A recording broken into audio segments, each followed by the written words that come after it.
Bonjour et bienvenue à un autre épisode de On marche dans le bois avec Nusakan.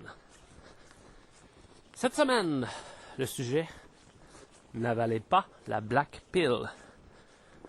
N'avalez pas la pilule noire. Alors les amis, est-ce que vous la ressentez, l'accélération? Est-ce que vous ressentez les contractions qui s'accélèrent pour reprendre mon parallèle sur l'accouchement? Est-ce que vous sentez là, une intensification de tout ce qui se passe? Je suis certain que oui. Écoutez, c'est quand même incroyable. J'ai à peine eu le temps de cligner des yeux et il s'est passé tellement de choses, ok? Donc, à l'instant d'un clignement d'œil,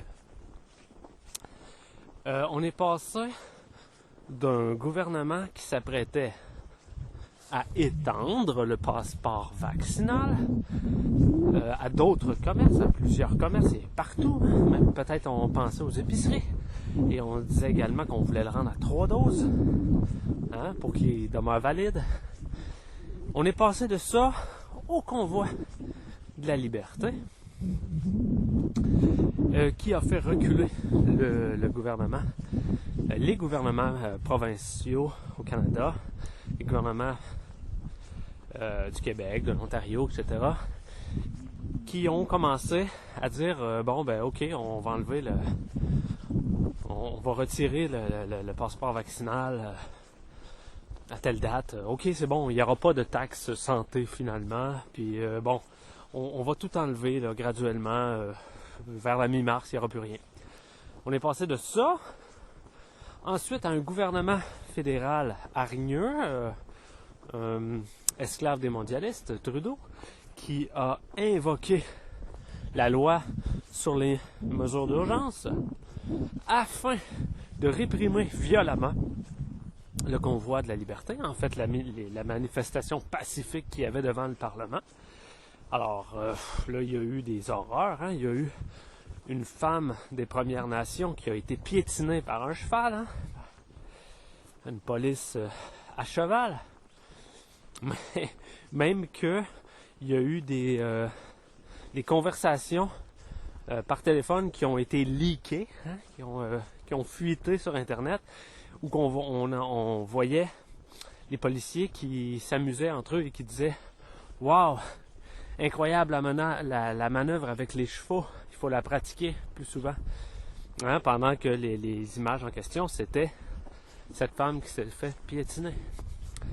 Il y a également une journaliste de Rebel News qui s'est fait blesser, qui a reçu, un policier lui a tiré une balle une canisse de gaz lacrymogène à bout portant sur la jambe et il lui a donné 2-3 coups de matraque de surcroît. Et là, ils ont complètement anéanti le convoi, ils ont arrêté les organisateurs. Et là, ensuite, on est passé de ça au gouvernement Trudeau qui veut conserver les mesures d'urgence. Malgré qu'il n'y avait plus personne à Ottawa, ils voulaient garder la loi sur les mesures d'urgence. Et quand ils étaient rendus à voter la loi au Sénat, il s'est rendu compte, selon moi, que le Sénat allait voter contre, en disant, non, là, ça n'a pas de bon sens elle n'est pas justifiée, l'urgence, pas l'urgence sanitaire, là, la loi sur les mesures d'urgence. Elle n'est pas justifiée.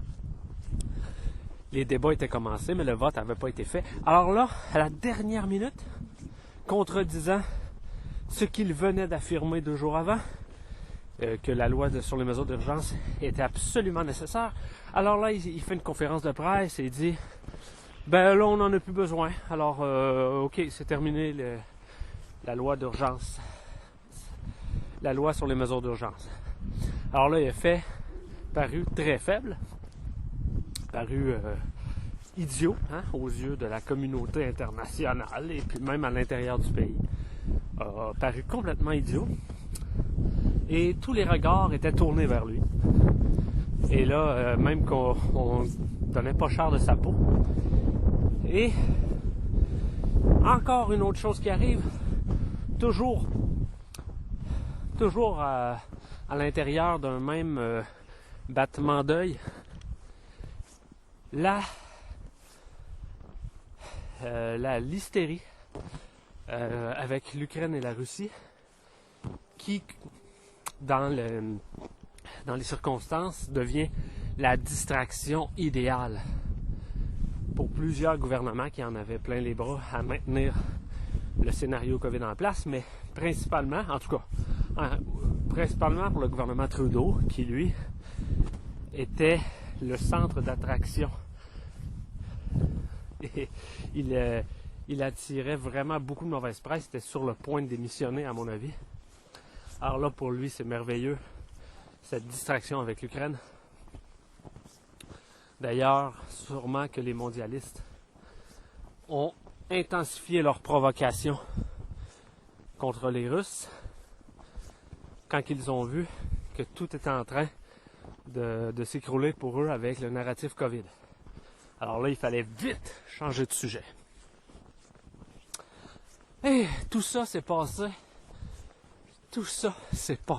tellement vite. Il me semble que je vous parlais, il n'y a pas si longtemps, du convoi de la liberté, et que c'était merveilleux, et puis là, avec tous les autres événements qui sont arrivés, j'ai l'impression que ça fait longtemps. J'ai l'impression que c'est une vieille histoire, le convoi de la liberté. Pourtant, c'est tout récent. Mais là, plus personne ne parle du Canada aujourd'hui. Tout le monde en parlait, et aujourd'hui, plus personne n'en parle. On parle de la Russie et de l'Ukraine. Qui est, on devrait plutôt dire, de la Russie contre le Forum économique mondial. La Russie contre Klaus Schwab. C'est la Russie contre le mondialisme. Évidemment, nos médias ne diront jamais cela. Oh, c'était une longue intro, quand même. Mais c'était pour illustrer l'intensification des événements qu'on pourrait comparer à des contractions, hein, dans un accouchement. Alors, c'est de plus en plus rapproché. Et si on n'est pas bien groundé, hein, si on n'est pas bien ancré les deux pieds sur terre, on peut perdre le ballon. On peut perdre ses repères et on peut se laisser engloutir par tous les événements. Alors, c'est vraiment important de comprendre qu'est-ce qu'on vit au niveau de l'humanité et même au niveau existentiel.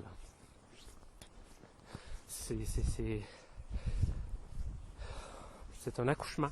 Hein? L'humanité accouche. Et il y a des choses qui doivent se passer. Je suis pas en train de dire que tout va être beau là bientôt. On va avoir accouché d'un nouveau bébé qui sera une nouvelle humanité. Non, il en reste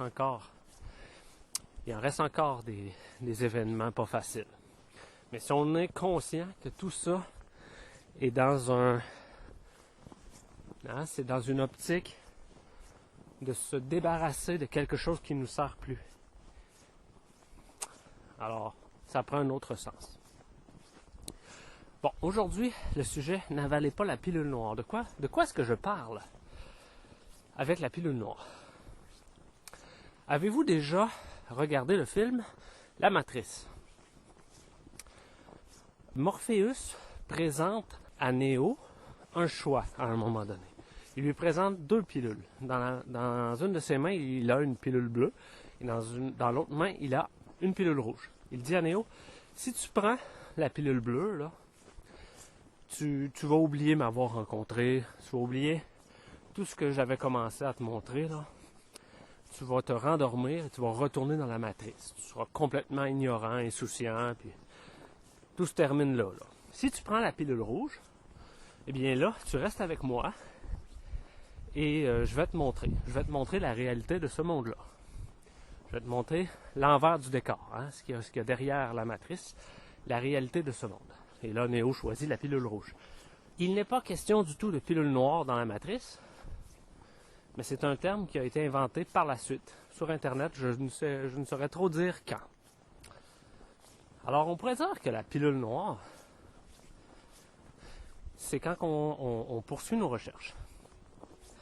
Mais, un jour, ceux qui prennent la pilule noire, ils en arrivent à la conclusion que, disons, les satanistes ou les mondialistes ou les francs-maçons, peu importe comment qu'on les désigne, là, ils arrivent à la conclusion qu'ils sont trop forts, que leur plan est trop bien réfléchi, trop bien ficelé, et que l'humanité n'a aucune chance de se battre contre ça. Alors, dans cette optique-là, la pilule noire se trouve à être la pilule du désespoir. Et c'est très dangereux. OK? Moi, s'il y a quelque chose qui me rendrait très fier aujourd'hui, c'est qu'une seule personne qui était sur le point de prendre cette pilule noire-là change d'avis en raison des mots que j'ai utilisés. J'en serais très fier. Parce que c'est toujours une erreur de prendre la pilule noire. OK? Et j'ai eu des discussions très intéressantes sur Internet avec des gens qui me disent, écoute, moi je l'ai pris, la pilule noire. C'est pas la pilule du désespoir. OK? C'est juste que c'est la pilule, on pourrait dire, du réalisme. Hein? Il y a certains gens qui me disaient ça. On est juste réaliste. On veut vivre dans le monde réel. On se fait pas d'illusions par rapport à toute chose positive qui pourrait survenir. Alors, c'est une sorte d'abandon sur la condition humaine. Hein? Comme si l'humanité ne pouvait pas s'en sortir. Qu'elle était soit trop idiote, trop ignorante, ou bien que, de l'autre côté, ils étaient trop forts, ils avaient trop pris d'avance. Alors, c'est une sorte d'abandon. Alors, souvent, ces personnes-là, ensuite, soit qu'elles vont tomber dans la dépression, ils vont être très cyniques et vont devenir malheureuses dans la vie, soit elles vont se tourner vers une sorte de survivalisme, hein, une sorte de mentalité prepper qui n'est pas nécessairement mauvaise en soi, mais très profonde, en disant, ben regarde, il n'y a rien qu'on peut faire. Il n'y a rien qu'on peut faire, là. Alors moi, je vais essayer de défendre les miens, hein, ma famille, ma communauté. On va se faire un bunker, puis on va avoir de la réserve, des réserves de bouffe pendant des mois, puis on va s'entraîner avec des armes à feu, puis pour se protéger si jamais ça tourne mal, puis bon, vous savez c'est quoi le survivalisme. En passant, j'ai rien contre le principe de se faire des réserves, hein, en prévision de jours difficiles, là, c'est pas. Et l'autre chose qu'on peut faire, quand on a pris la pilule noire, ben, c'est de se dire, ok, ben, nous on est foutus, là, l'humanité, mais Dieu va peut-être venir puis peser sur reset, hein, puis peut-être que moi je vais être sauvé, alors c'est un peu ces trois-là qui sont pas mutuellement exclusives, là, ces trois réactions-là ne sont pas nécessairement mutuellement exclusives. Alors, dans tous les cas, par exemple, on ne croit plus du tout. On ne croit plus du tout en l'humanité. Alors, soit qu'on veut que Dieu vienne et puis fasse un reset, soit qu'on se réfugie dans nos bunkers, puis qu'on s'en va loin dans les montagnes ou dans la forêt, puis on essaye de survivre pendant que la tempête passe, puis on se prépare à un monde post-apocalyptique, et puis bon, comme les films et les séries télé nous ont parlé depuis des dizaines d'années. Ou quand complètement on est déprimé. Alors ça, c'est la pire des réactions, si jamais on tombe dans la déprime. Alors ça peut avoir des conséquences très graves. C'est surtout à vous que je veux m'adresser aujourd'hui. Ceux qui découvrent à quel point les mondialistes, les satanistes, ceux qui veulent faire du mal à l'humanité, à quel point ils sont présents partout, qu'ils ont tout infiltré et qu'ils paraissent invincibles. Je veux m'adresser à vous, car moi, il y a de ça plus de 10 ans, j'ai vécu quelque chose comme ça. Moi, là 10 ans, plus que 10 ans, c'est en 2009. Vous souvenez-vous du H1N1? OK, le H1N1, c'était le petit frère du COVID. Tout simplement. C'était pareil. Un virus que là, cette fois-là, il s'était échappé. C'était pas des chauves-souris, c'était des porcs qu'on nous disait. C'était échappé du Mexique, je pense. Et finalement, on a appris que il avait probablement fuité d'un laboratoire pharmaceutique appartenant à Baxter. Écoutez, hein, ça ressemble beaucoup à l'histoire de Wuhan pour le coronavirus. Alors, c'était pareil. On parlait même de rendre le vaccin obligatoire. Et on en parlait même au Québec un petit peu. Mais heureusement pour nous, tout ça s'est dessoufflé très vite, le H1N1, car ils n'avaient pas réussi, les mondialistes à l'époque, via l'OMS, n'avaient pas réussi à mettre tous les gouvernements dans leur poche.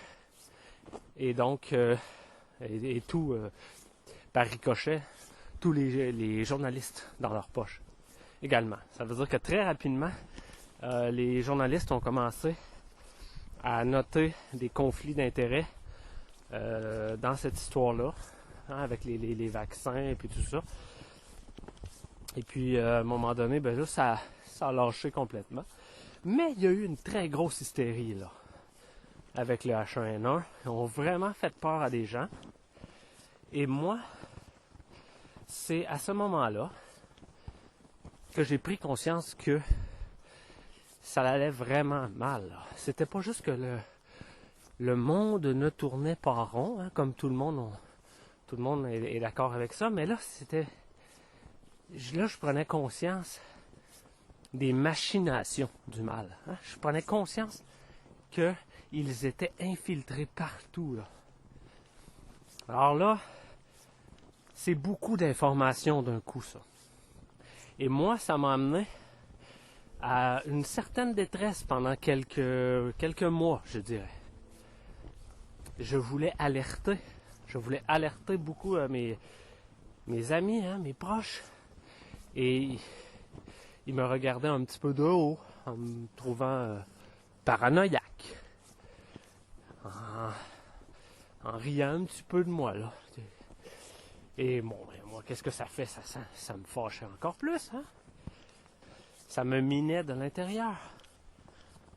C'était beaucoup d'informations. Et puis, quand on n'est pas prêt à encaisser cette information-là, tout d'un coup, eh bien, là, on se place dans une situation très dangereuse. Il faut être très, très fort spirituellement pour résister à ça. Alors, si on n'a pas renoué avec sa spiritualité, ou on l'a mis de côté, on s'est éloigné un petit peu de Dieu, puis bon, on n'y pense pas, et là, c'est très dangereux, parce que nos recherches sur les machinations du mal vont nous faire descendre une sorte de spirale. Puis on va descendre toujours plus loin. Là, on va se rendre dans les recherches sur l'occulte, les sociétés secrètes, la franc-maçonnerie et les abus et la torture sur les enfants qui se produit dans les hautes sphères de la société. Et c'est très, très... ça blesse de lire ça, pour vrai. C'est très... Vous le savez, là. Hein, quand on prend conscience de tout ça, ça cause une détresse. Alors, moi, n'ayant pas renoué assez fermement avec ma spiritualité, j'ai toujours eu une spiritualité, mais je l'avais mis de côté. J'étais complètement les yeux rivés sur le mal, sur leur plan. Et je voyais pas comment que les humains pouvaient faire contrepoids. Moi, je nous trouvais complètement faibles et inutiles. Et puis, Comment voulez-vous qu'on résiste à ça? Ils ont tous les armes, ils ont tout. Hein, tu sais, on regarde ça froidement. On se dit, voyons, les humains n'ont rien. Les humains normaux, on n'a rien. Alors, ça m'a amené dans des endroits où j'étais prêt. J'étais pas très loin de la pente de la Black Pill et de sombrer vraiment dans l'abandon. Abandon. Et heureusement, je ne l'ai pas fait. Pour plusieurs raisons, là. Et c'est une erreur. C'est une erreur. C'est pas vrai. C'est pas vrai que c'est parce qu'on est lucide qu'on prend cette position-là. Et puis qu'on abandonne tout espoir. C'est pas vrai. C'est pas vrai qu'on fait ça parce qu'on est lucide. C'est pas lucide de faire ça. À mon avis, c'est simplement parce qu'on réussit à se convaincre nous-mêmes qu'il n'y a pas d'espoir. Alors tout ce qui va arriver par la suite, on va vouloir que ça confirme ça, notre certitude que l'humanité n'a aucune chance. Alors on veut confirmer ce qu'on pense déjà. C'est pas rationnel. C'est pas parce que souvent les gens qui ont pris la pilule noire, ils ont l'impression que eux sont réveillés pour vrai et que les autres dorment. Mais ça, c'est un piège aussi. Parce qu'on peut se demander, qui est-ce que ça sert quand on abandonne? Qui devient plus fort? Qui prend de la force? Quand on dit que l'humanité est trop faible pour lutter contre les mondialistes. Qui prend de la force? Est-ce que c'est l'humanité ou les mondialistes? Bien évidemment, c'est les mondialistes. Alors, eux, là, quand vous prenez la pilule noire, sont bien contents. Ils sont bien contents. Alors, on pourrait se demander, est-ce que les gens qui prennent la pilule noire ne tombent pas dans un piège?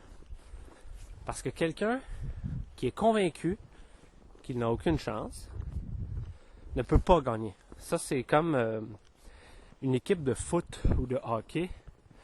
Et dans le vestiaire, avant que le match commence, se disent entre eux qu'ils n'ont aucune chance. Mais tant qu'à moi, ils ne devraient même pas jouer le match parce que c'est sûr à 100% qu'ils vont perdre. Quand toi-même tu ne crois pas en tes chances, tu ne peux pas gagner. Les personnes qui tombent dans une sorte de déprime, là, quand ils sont proches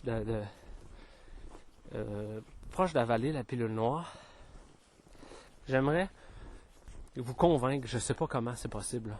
Même si la réalité que vous voyez est très très noire, ce n'est pas l'entièreté de la réalité. Il y a un autre côté. Il y a quelque chose de beau aussi et de fort. Alors il y a vraiment une lutte là. C'est cliché, mais c'est le bien contre le mal. Et comment on se rapproche du bien? On se rapproche de Dieu, toujours. On renoue avec notre spiritualité, on replace Dieu au centre de sa spiritualité.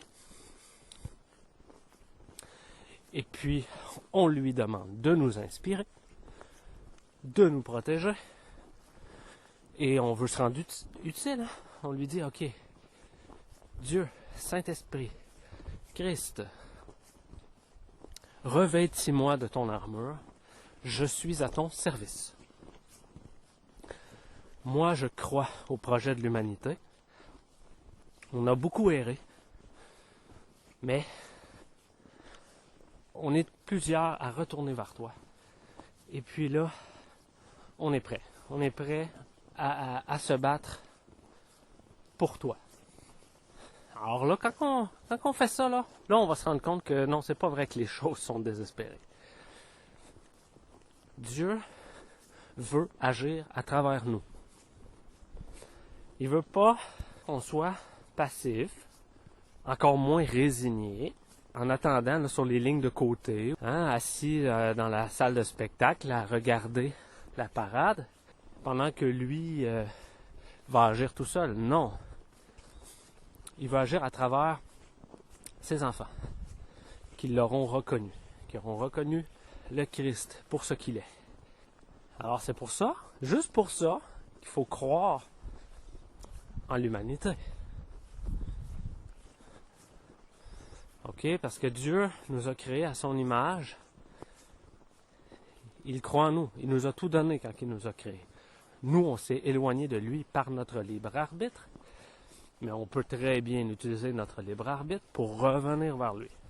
Et plus on sera nombreux à faire ça, plus on va être fort. Et plus les choses qu'on va faire ensemble, les humains, plus elles vont avoir du poids, plus elles vont avoir du succès. Parce qu'à l'intérieur de ces mouvements-là, il va y avoir le Christ, il va y avoir le Saint-Esprit. Alors c'est pour ça qu'il faut toujours croire en l'humanité.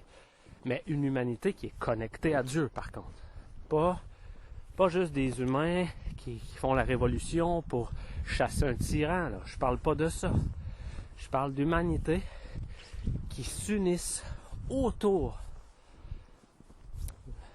de Dieu, du Christ, qu'ils mettent comme le capitaine. Et puis qu'ils disent, je suis à ton service. Alors ça, c'est la solution, à mon avis. Et quand il y a des mouvements positifs qui mettent le Christ au centre, alors il ne faut pas leur tourner le dos. Il ne faut pas dire, bon, ben, c'est de l'opposition contrôlée. Hein? Tout de suite, là, il y en a qui sont vite sur les jugements. Ceux qui ont pris la pilule noire, là, souvent, sont rapides sur les jugements. C'est de l'opposition contrôlée. C'est un piège. Ils font ça, ils travaillent pour l'ennemi. C'est vite les accusations. Souvent, il n'y a aucune preuve. C'est juste leur certitude à eux que l'humanité est foncièrement mauvaise. Alors, tous les événements, ils vont le voir de cette façon-là. Hein, ils vont comprendre tous les événements avec leurs lunettes noires, comme on pourrait dire, hein, qui déforment la réalité. Alors, comme il y en a de l'autre côté qui déforment la réalité aussi, qui l'embellissent. Ils l'embellissent trop. Ils veulent absolument croire que tout est sur le point de se régler, puis bon, je sais pas, tel politicien va nous sauver, ou telle armée, hein, ou Q, ou Trump, ou... Alors de ce côté-là aussi, il y en a qui déforment la réalité. Mais on peut la déformer de l'autre bord aussi, en accusant tout un chacun d'être de l'opposition contrôlée, puis en étouffant un beau projet avant même qu'il puisse naître. Alors, il faut faire attention à ça, parce que souvent, quand on prend la pilule noire, ce qu'on fait, c'est que on endurcit notre cœur. En fait, notre cœur s'est endurci à un point tel qu'on a pris la pilule noire. Et puis, une fois qu'on a pris la pilule noire, ben, il s'est endurci encore plus.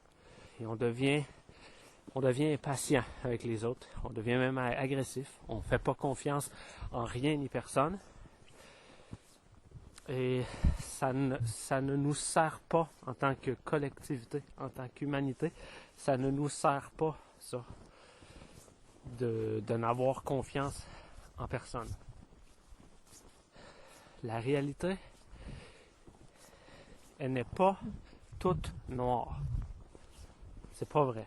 Alors, toutes les personnes qui vont essayer de vous convaincre que le futur est sombre et que ça va finir en monde post-apocalyptique, une apocalypse et ensuite un monde post-apocalyptique où survivre, ça va être très difficile. Puis, dites-vous que ces personnes-là sont tombées dans un piège aussi. OK, ils ont accepté la programmation à cet effet. Certains shows de TV, OK? Pas pour rien qu'on nous parle de monde post-apocalyptique sur Netflix, puis dans tous les films là, depuis 10-15 ans. Là. On programme les gens tranquillement à cette réalité-là. Faut pas tomber dans le piège puis donner du gaz à cette possibilité-là, hein, puis du combustible, puis se dire, ben oui, c'est ça qui va arriver. Ben non. Les mondialistes veulent que vous y croyez. Parce que eux, oui, c'est ça qu'ils veulent pour nous. Hein, les Hunger Games, puis les Squid Game. Puis il y en avait d'autres même dans ce genre-là. Où est-ce qu'une élite complètement déconnectée, pour se divertir, organise des jeux cruels. Où est-ce que les survivants, hein, les humains normaux, doivent s'entretuer pour survivre ou pour gagner un prix. D'où est-ce que vous pensez que ça vient, ces idées de dégénérer-là? C'est ce qu'ils veulent faire, eux. C'est ce qu'ils veulent faire. Mais il y a toujours une marge entre ce qu'ils veulent faire et ce qu'ils vont réussir à faire. Alors, si vous êtes nouveau là-dedans, vous êtes nouveau, vous venez de découvrir plein de choses par rapport au Forum économique mondial, Klaus Schwab, puis là, vous voyez qu'ils sont infiltrés partout, puis vous paniquez. Attention, il y a toujours une marge entre ce qu'ils essaient de faire et ce qu'ils font, ce qu'ils réussissent à faire. Et ça, moi, en tout cas, je l'ai appris, ça fait 10-15 ans que je les regarde aller, que là, j'ai fini par me stabiliser puis comprendre qu'il y a un back and forth, comme on dit. Hein? Ça, un peu comme un souk à la corde. Là.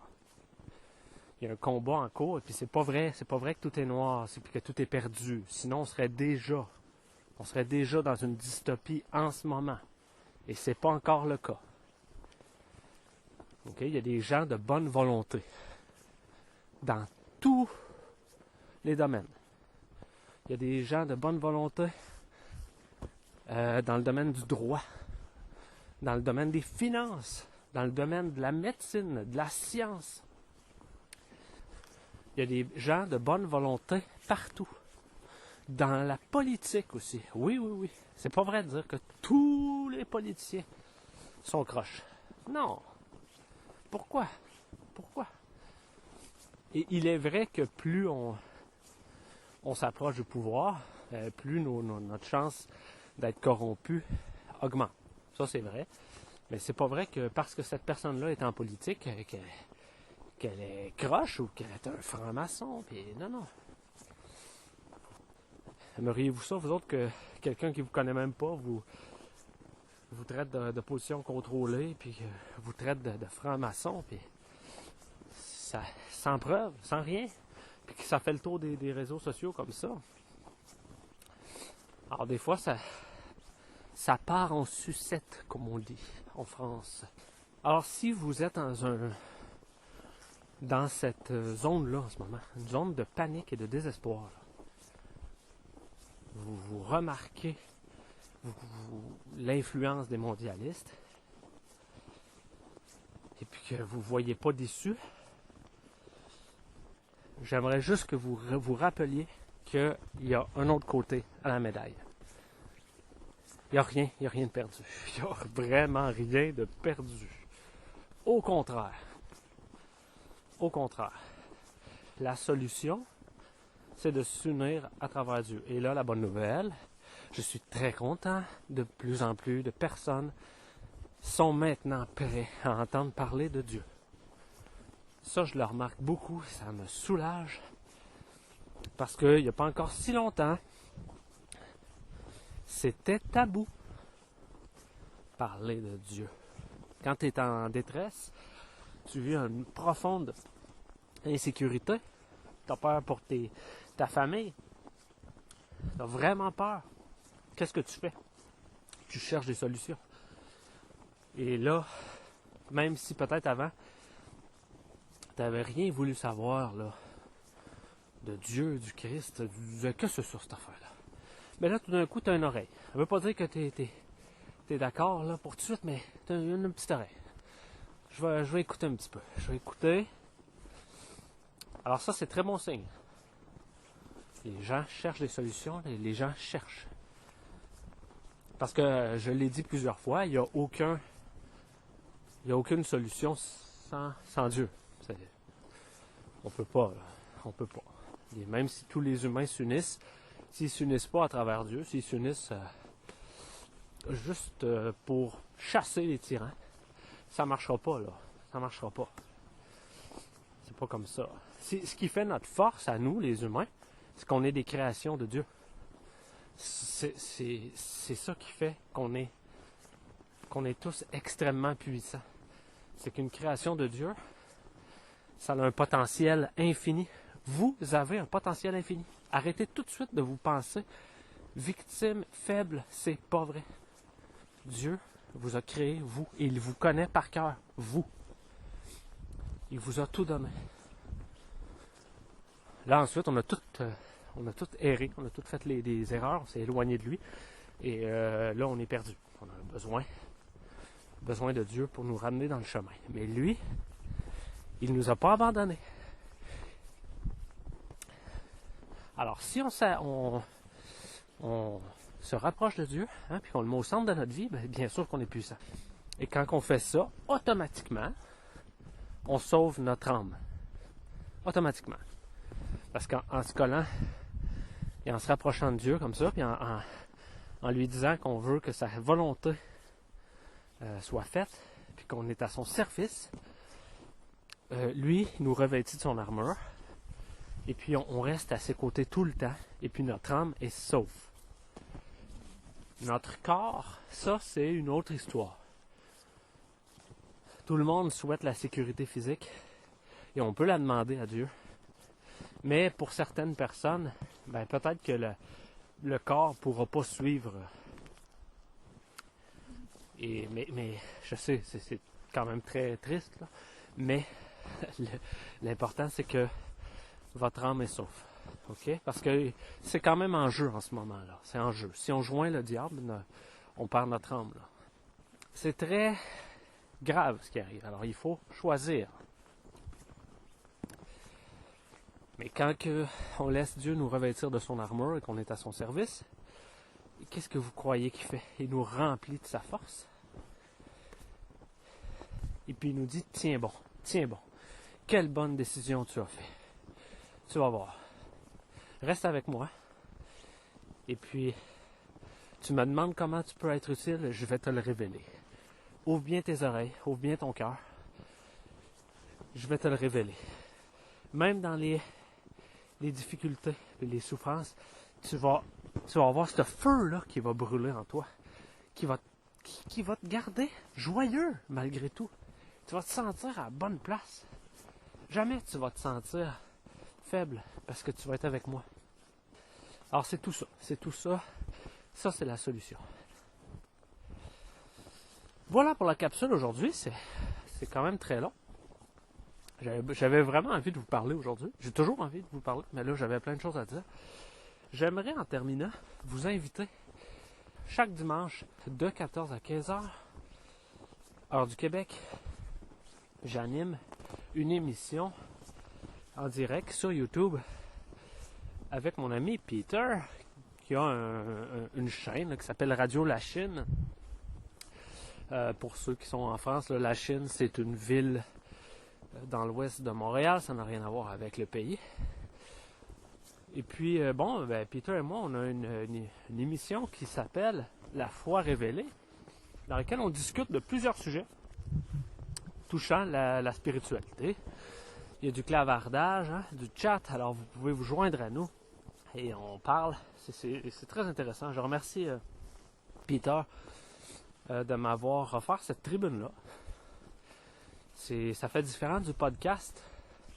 J'aime bien faire mon podcast, mais ce qui est le fun avec l'émission, c'est que vous pouvez interagir avec nous, puis il y a une discussion entre moi et Peter, c'est intéressant. Alors, vous allez pouvoir trouver cette émission sur YouTube. Vous pouvez écrire Radio La Chine en un mot. Et dans la section vidéo, vous allez voir une émission qui s'appelle La foi révélée. Et toutes les émissions sont là, disponibles en diffusion aussi, là, une fois que le live est terminé. Alors, si ça vous tente de vous joindre à nous, ça serait vraiment génial. On a bien du plaisir. Toujours des gens dans les clavardages, on discute. Puis... Alors voilà, j'ai assez parlé pour aujourd'hui. J'espère que je vous ai redonné espoir, en tout cas aux personnes là, qui vivent une détresse avec tous les événements qui arrivent. J'espère que je vous ai un petit peu donné un peu de bon combustible. Là. Parce qu'il y a du beau qui va sortir de tout ça. Puis c'est pas vrai qu'on est faible, c'est pas vrai qu'on est à la merci de ces fous. C'est pas vrai. Ils veulent que vous le croyiez, mais c'est pas vrai. Alors allez trouver votre force. Vous êtes une création de Dieu. Est-ce que Dieu vous a créé pour être faible, une victime? Ben non. Vous avez besoin de lui, par contre, pour devenir fort. Voilà, je vous souhaite une excellente journée. J'ai déjà hâte au prochain épisode. Ok, au revoir.